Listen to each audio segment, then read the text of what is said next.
नमस्कार दोस्तों, मैं राघवन सोलंकी तक्षशिला बुंदेलखंड में एक बार फिर आपका स्वागत करता हूं। आज प्रमुख टॉपिक है इतिहास से। जो भारतीय स्वतंत्रता आंदोलन के प्रमुख वक्तव्य और नारे थे उन पर पूछे जाते हैं यहाँ से क्वेश्चन, तो उन पर विस्तार से देख लेते हैं किसने क्या कहा है। यहाँ से आपके रिपीट होके क्वेश्चन आते हैं, तो आपके कम से कम 30 या 25 हैं, तो यहीं से आपके रिपीट हो पूछे जाते हैं। इतिहास का ये टॉपिक है।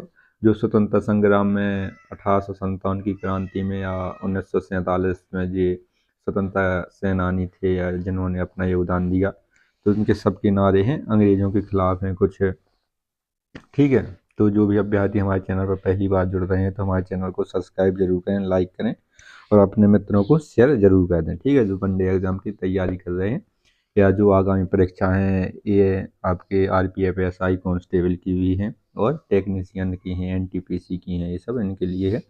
आगे चलते हैं। नारे एवं ये वचन हो जाएंगे और ये नाम। ठीक है, किसने कहा है? तो इनकलाब जिंदाबाद भगत सिंह ने कहा है। इनको भगत सिंह को क्या शहीद ए आजम इनको कहा जाता है। इसके बाद अगला आ जाता है दिल्ली चलो सुभाष चंद्र बोस। दिल्ली चलो का नारा किसने दिया था? सुभाष चंद्र बोस। सुभाष चंद्र बोस ने फॉरवर्ड ब्लॉक की स्थापना की थी 1939 में। डायरेक्ट क्वेश्चन पूछा जाता है। और आज़ाद हिंद हिंद फौज की स्थापना इन्हीं ने की थी। जब इनकी आज़ाद हिंद फौज अंडमान निकोबार होते हुए जब असम में आ चुकी थी, तब इन्होंने नारा दिया था कि अब अपन को कहाँ जाना है? दिल्ली जाना है, दिल्ली चलो। इतने में इनकी हेलीकॉप्टर क्रैश होने पर इनकी मृत्यु हो गई थी। इनके संदिग्ध थे इनकी मृत्यु अभी, ठीक है, लेकिन हेलीकॉप्टर क्रैश होने पर हो गई थी, जापान जा रहे थे। इसके बाद आ जाता है करो या मरो। करो या मरो का नारा किसने? महात्मा गांधी ने। ठीक है, ये 1942 में जो भारत छोड़ो आंदोलन हुआ था, भारत छोड़ो आंदोलन, उसी में इन्होंने जो भारत के स्वतंत्रता सेनानी थे, जो इसमें युवा थे, भाग ले रहे थे भारत के हर जगह जगह से, तो इन्होंने कहा था अब करो या मरो का वक्त आ गया है। करो या मरो का नारा किसने? महात्मा गांधी ने दिया था 1942 में। डायरेक्ट पूछा जाता है कि कौन सी आंदोलन दिया था, तो भारत छोड़ो आंदोलन में दिया था। भारत छोड़ो, अंग्रेजों भारत छोड़ो आंदोलन में इन्होंने ये नारा दिया था। जय हिंद किसने किया था? सुभाष चंद्र बोस ने। जय हिंद किसने दिया था? सुभाष चंद्र बोस ने। पूर्ण स्वराज जवाहरलाल नेहरू ने। ये पूर्ण स्वराज 1929 का अधिवेशन हुआ था लाहौर में। कहाँ पर हुआ था? लाहौर, पाकिस्तान में हुआ था वर्तमान में। पूर्ण स्वराज का जवाहरलाल नेहरू ने वहीं पर ये कहा था, पूर्ण स्वराज की मांग की थी। आगे आ जाता है हिंदू हिंदुस्तान।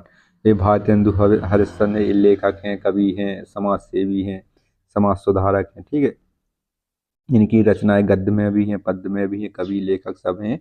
हिंदू हिंदुस्तान, ठीक है, ये इन्होंने कहा था।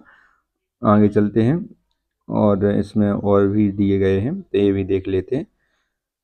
ये नारे हैं, ये नाम दिए गए, इसमें आगे देखते हैं। वेदों की ओर लौटो, दयानंद सरस्वती। ये डायरेक्ट क्वेश्चन पूछा जाता है यहाँ पर। वेदों की ओर लौटो किसने कहा है?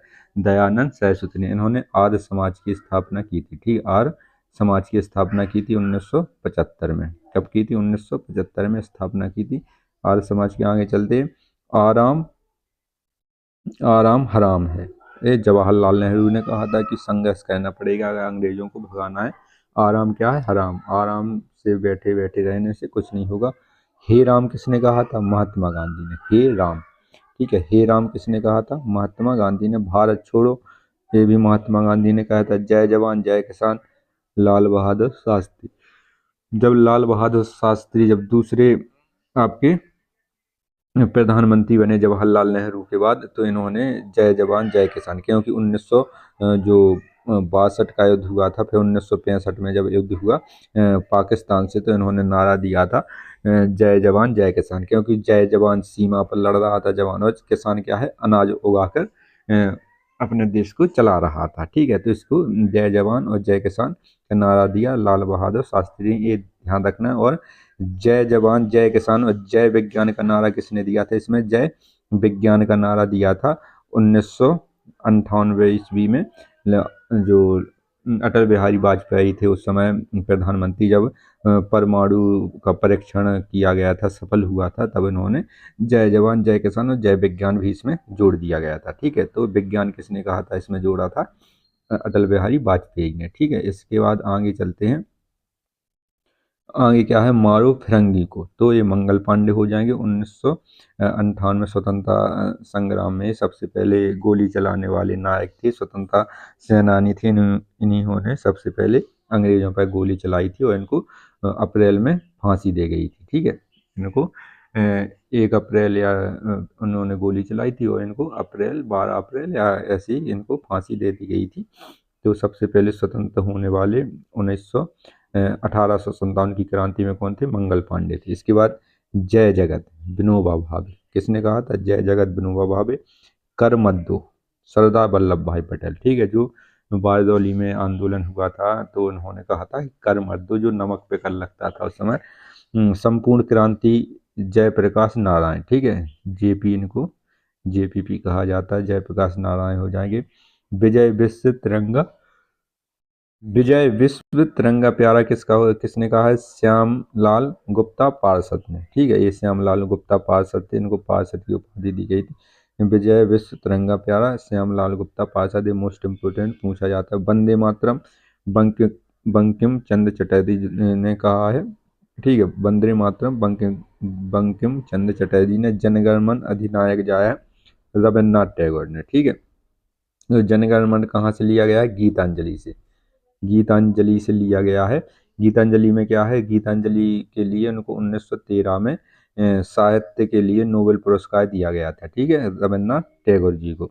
और इन्होंने जो बांग्लादेश का आराम सोमान है, ये भी उन्होंने वहाँ का राष्ट्रीय गीत गाया है। और अपना भी यहाँ पर राष्ट्रीय गान कौन सा है, जनगण मन अधिनायक हो जाएगा, ये रविन्द्रनाथ टैगोर जी ने गाया है। इसको गीतांजलि से लिया गया है।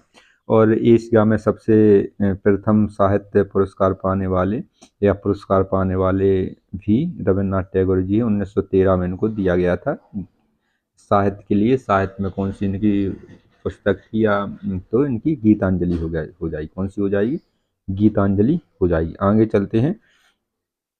इसमें साम्राज्यवाद का नाश हो, इसमें भगत सिंह ने कहा था। ये किसने, साम्राज्यवाद का नाश हो, जो आपका साम्राज्य चल रहा है अंग्रेजों का।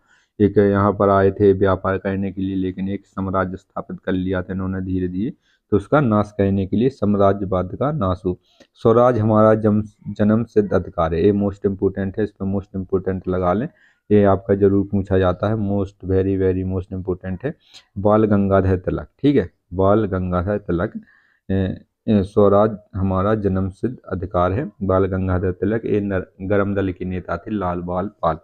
ठीक है, लाला लाजपत राय, बाल गंगाधर तिलक और बिपिन चंद्र पाल, ये थी आपके नरम दल के। वो गरम दल में गरम दल के नेता थे, नरम दल में आपके जो गांधी जी, नेहरू जी, इसमें सब आ जाते थे।